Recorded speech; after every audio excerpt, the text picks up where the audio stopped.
right, what are we doing here? Where's Nate? Oh, yeah. You guys need an opening statement? Go ahead, make an opening Yes. Yeah, make an statement. opening. We're excited to be in the Lincoln, Nebraska Regional and fired up to play at 1 o'clock tomorrow. There's only one thing I have to say today is I'm surprised the governor hasn't canceled everything tomorrow so everybody can watch this match. Since the NCAA puts us at 1 o'clock, assuming that we know Nebraska will sell out and our fans better be ready to blow off the roof tomorrow night. That's all I got. Tomorrow afternoon? Huh? Tomorrow afternoon. Tomorrow afternoon, yeah. At 1 o'clock, we can blow the roof off this place. I don't want any excuses they haven't had time to fire up. The students will be out there probably at 6 in the morning waiting.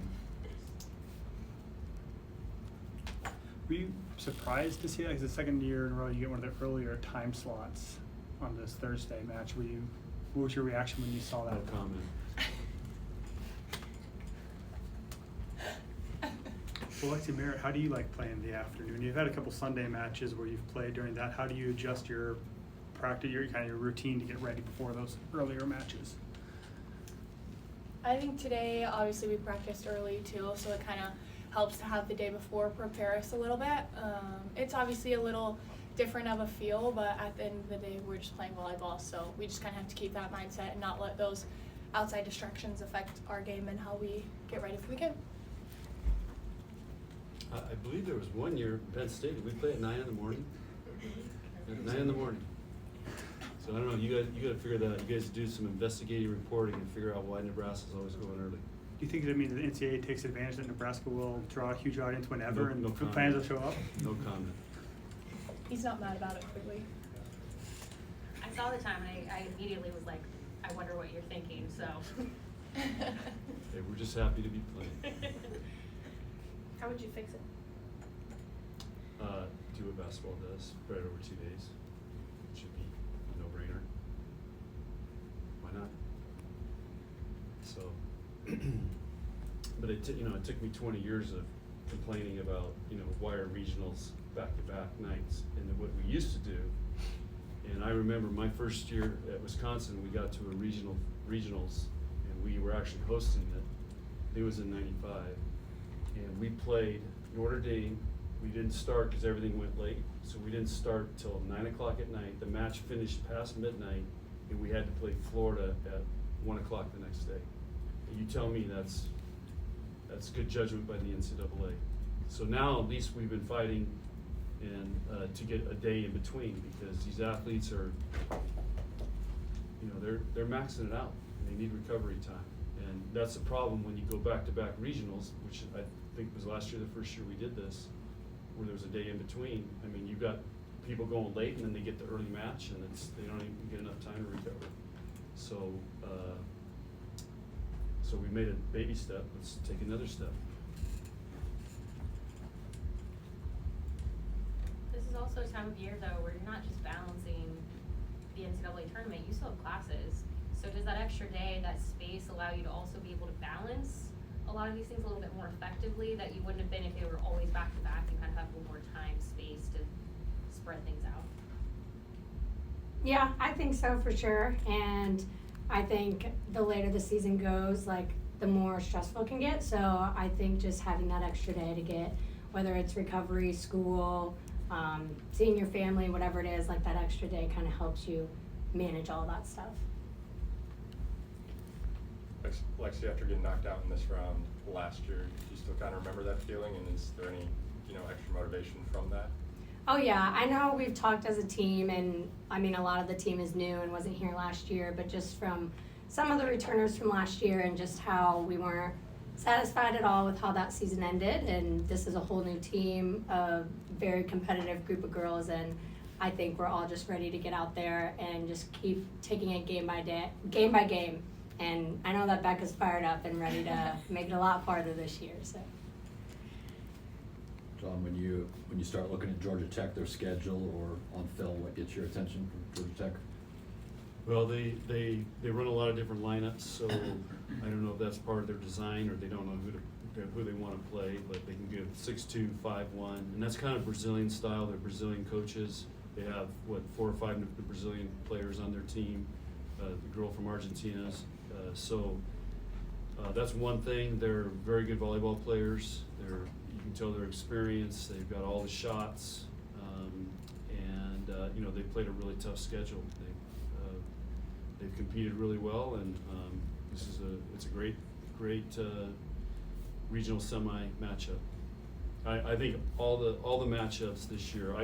I'm not sure there's ever been a year where I thought, man, there is going to be great matches all day long tomorrow. And you know, they're all going to be super competitive. Is that a result of the level of play being Yes, raised? yeah. And I can remember 10 years ago, our third round match was, yeah, we might be playing somebody okay, but I mean, these are all great matches. All these teams have a really good shot at being in the Final Four. Merritt, where are you guys at in terms of balancing the excitement of this weekend and yet some of the nervousness, and how is this weekend any different than it was for this team last weekend?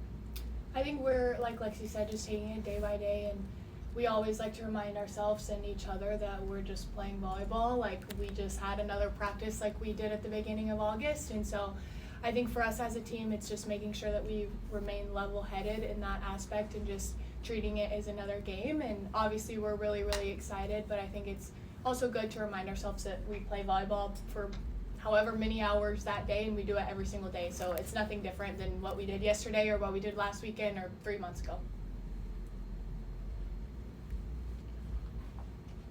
What kind of environment are you two expecting tomorrow for a 1 p.m. start? I mean, I've played a lot of matches here, and I feel like no matter what time of day it is, what time of the year it is, it's always packed, it's always loud, and they're always just ready to cheer us on and support us. So, I mean, I know Husker Nation will show up, and they'll bring it. So I'm excited to see that. I think another thing to add to that is, you know, we haven't hosted a regional for 6 years now. So this is a new experience for our fans, because we haven't done it in a while, and so they ought to be pretty fired up. This is a big deal.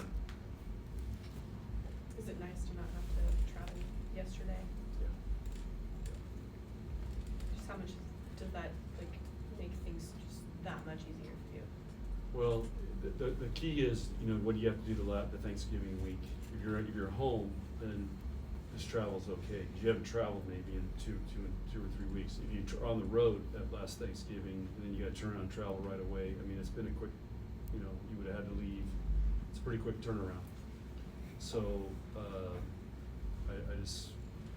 think it's a huge advantage, and it's a great reward if you can be a top 4 seed. It's always one of our goals is to be a top 4 seed. It's hard to do. Any other questions? I was gonna say, after we talked to you on Saturday, you had some key things that you wanted to work on. How do you think that practice has gone as a group, making some adjustments, like getting the middles going, just doing some different things this week as you prepare for this next set of games? Well, I journal after every practice, so I could share that journal with you, but I'd be curious what these guys Yeah. think. I think each week we come into practice and the coaches have high expectations for us always, but there's always little slight changes for whatever we need to work on that week. And I think this entire season, but specifically this last week, we've done a really good job of whatever was asked of us, we're going to do our best to do. So I think, I mean, you specifically asked about the middles getting going and getting them involved, and I think they've been working really hard, especially with Bergen and kind of getting that connection down. But I mean, I think we do a good job every week of whatever coach and them ask of us, but I think the middles have been working really hard on that specifically, and they've done a really good job of that, and I think you can see that in their play the last few weeks. Merritt, how do you feel like some of the younger players kind of handled their first tournament matches? Yeah, I think they're doing a great job. It's really hard, and it's hard to manage it all during finals and things like that, but I think they're carrying themselves so gracefully, and they're doing a great job, and I know that I'm super proud of them, but I think they also, what makes them so special is they do a really good job of just remembering that they play volleyball all the time and just treating it like another match, and I think they do a great job of that, and that's why they're able to handle it so well, but I think they've done a really good job. John, you said all year long just about the gym, your practices are always at such a high level. Have you seen it like gradually grow throughout the year, or are you guys just kind of at the same place, humming right along? Like, how do you evaluate, I guess, the growth of this team and where you guys are at right now with 2 weeks left in the season? And we're a much better team than we were 3 months ago. We're a much better team than we were a month ago. Our level has gone up in pretty much every skill. This team loves to train. I never have a problem motivating them in practice. Never. This whole year. They love to train and they love to get in there, and and what we try to do as we go in late in the season is we keep up in the ante. We got to make it a little harder. They got to get one more in a row to get out of that drill, and just try to keep raising the level. And these guys, they love it. Merritt, is there any difference when you're playing against a team that runs a 6-2? I mean, are you doing anything different attacking wise? You see any different looks up at the net? I would say obviously it's different from a blocking standpoint just because you're not in the 5-1 rotations, but I think for the most part, I mean, it gives us a little bit of an advantage if we need to recycle and things like that. That's what we've worked on. There's always a setter in the back row that we can go to and put them out of system, but I think for the most part, there's slight difference defensively just because there's 6 attackers in the front row compared to 5 normally, but for the most part, I mean, it's volleyball, it's going to happen, and we've played Wisconsin run the 6-2, like we've played teams that run 6-2s this year, so just another game. They just happen to run a 6-2. John, how is Lindsay coming along? She was in practice today. She's getting better every day. Is she closer to playing? I'll tell her you asked. She's getting close, but she's got to turn it loose in practice for a whole practice. Yet we're not there. We've gone through most of practice. But she did everything today, so, but still ways away. Lexi, why do you think coach hasn't had to motivate this team during practice, be ready for practice and have good practices?